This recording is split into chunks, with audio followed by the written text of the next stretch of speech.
আসানসোলের ঘরের মেয়ে অগ্নিমিত্রা পাল রাজ্যের পূর্ণমন্ত্রী। গতকাল অর্থাৎ ফ্রাইডে মন্ত্রী হবার পর কলকাতা থেকে এই প্রথমবার আসানসোলে এসে পৌঁছান নিজের শহরে। তাকে দেখতে, তাকে শুভেচ্ছা জানাতে প্রচুর মানুষের সমাগম। তার সমর্থকদের সাথে সাথে সাধারণ মানুষের বিপুল সমারোহ দেখতে পাওয়া যায়।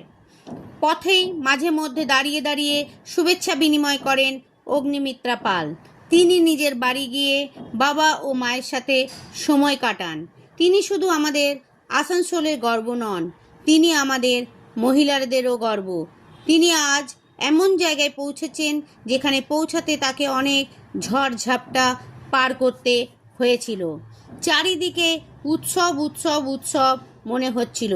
চারিদিকে খালি জয় শ্রীরাম ধ্বনিতে আনন্দের ছায়া চারিদিকে ভরে গেছিল।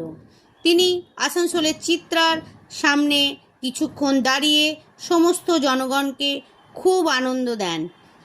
তারপর তিনি বাড়ি ময়দানের দিকে প্রস্থান করেন এবং সেখানে গিয়ে সরকারের আগামী দিনে সরকারের যে কি প্রচেষ্টা সেগুলো সবার মধ্যে ছড়িয়ে দেন।